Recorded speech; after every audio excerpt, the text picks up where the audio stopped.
உலகின் மிகப்பெரிய தேர்தல் நடைமுறைகளை கொண்டிருக்கும் நாடு இந்தியா. ஒரு சட்டமன்ற தேர்தலையோ நாடாளுமன்ற தேர்தலையோ நடத்த வேண்டுமென்றால் தேர்தல் ஆணையம் அதற்கு பல படிநிலைகளை கடந்தாக வேண்டும். பல நடைமுறைகளை செயல்படுத்தியாக வேண்டும். வாக்காளர் பட்டியல் தயாரிப்பு, அதில் திருத்தங்களை செய்தல், இறுதி வாக்காளர் பட்டியல் வெளியீடு என பல நடைமுறைகள் இருக்கின்றன. அந்த வரிசையில் வாக்காளர் அடையாள அட்டையும் தேர்தலுக்கான ஒரு அடிப்படை அம்சமாக இருக்கிறது. 140 கோடிக்கும் அதிகமான மக்கள் தொகை கொண்ட இந்தியாவில் சுமார் 100 கோடி வாக்காளர்கள் இருக்கிறார்கள். அவர்கள் அனைவருக்கும் வாக்காளர் அடையாள அட்டை கொடுக்க வேண்டும் என்பது சாத்தியமில்லாத காரியம். ஆனால் இன்று அது சாத்தியமாகி இருக்கிறது. தேர்தலில் வாக்களிக்கும் வாக்காளர் இவர்தான் என்பதை அறிந்து கொள்வதற்கும் வாக்குப்பதிவில் முறைகேடுகளை தவிர்ப்பதற்கும் ஒரு அடையாள ஆவணம் அவசியம் என்பதை ஆரம்பத்திலேயே தேர்தல் ஆணையம் உணர்ந்திருந்தது. அதனால்தான் கடந்த 1957ஆம் ஆண்டு வாக்காளர் அடையாள அட்டை வழங்குவது குறித்து ஆலோசிக்கப்பட்டது.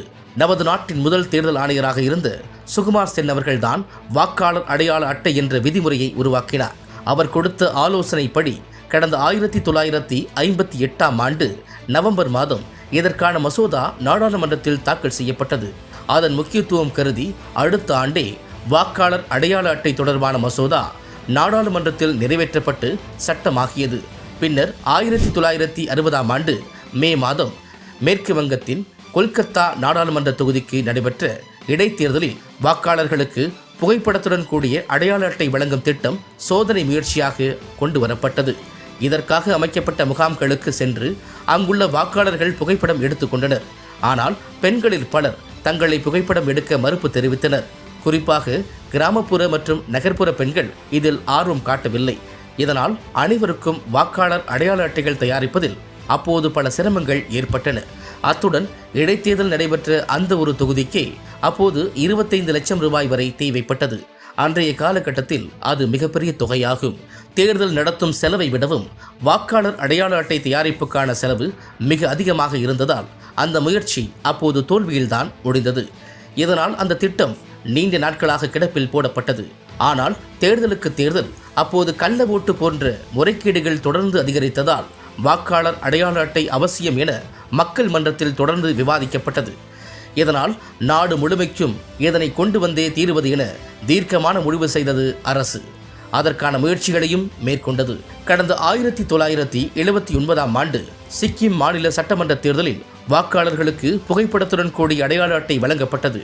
அது ஒரு சிறிய மாநிலம் என்பதால் அனைத்து வாக்காளர்களுக்கும் வாக்காளர் அடையாள அட்டை என்பது அப்போது சாத்தியமானது. அதன் பிறகு நாகாலாந்து, மேகாலயா, அசாம் போன்ற வடகிழக்கு மாநிலங்களிலும் வாக்காளர் அடையாள அட்டை அனைவருக்கும் வழங்கப்பட்டது.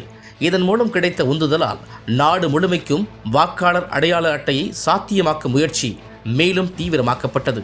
1990களில் தலைமை தேர்தல் ஆணையராக இருந்த தமிழகத்தைச் சேர்ந்த TN சேஷன் பல சீர்திருத்தங்களை கொண்டு வந்து தேர்தல் நடைமுறைகளை மாற்றியமைத்தார். அதன் பலனாக 1993ஆம் ஆண்டில் நாடு முழுவதும் அனைத்து வாக்காளர்களுக்கும் வாக்காளர் அடையாள அட்டை என்பது சாத்தியமானது.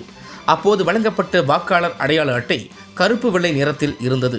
அட்டையின் முகப்பில் வாக்காளரின் புகைப்படம், பெயர், பிறந்த தேதி, வயது போன்ற விவரங்கள் இடம்பெற்றிருந்தன. பின்பக்கத்தில் வீட்டு முகவரி மற்றும் வாக்குச்சாவடி குறித்த விவரங்கள் இடம்பெற்றிருந்தன. கணினி உதவியுடன் எடுக்கப்பட்ட வாக்காளர் புகைப்படங்கள் அட்டையில் தெளிவற்றதாகவும் உருவ மாறுபாடு கொண்டதாகவும் இருந்தன. மேலும் எழுத்துப்பிழைகளும் அதிகமாக இருந்தன. இதனால் வாக்காளர் அடையாள அட்டை ஆரம்பத்தில் பல்வேறு விமர்சனங்களுக்கு உள்ளானது. எனினும் காலப்போக்கில் அந்த தவறுகள் சரி செய்யப்பட்டு மின்னணு முறையிலான வாக்காளர் அடையாள அட்டை நடைமுறைக்கு வந்தது.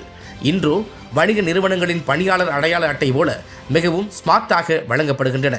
அது மட்டுமின்றி வாக்காளர் பட்டியலும் புகைப்படத்துடன் தயாரிக்கப்பட்டிருக்கிறது. சுமார் 100 கோடி வாக்காளர்களுக்கு இதனை சாத்தியமாக்கியிருக்கிறது இந்திய அரசு.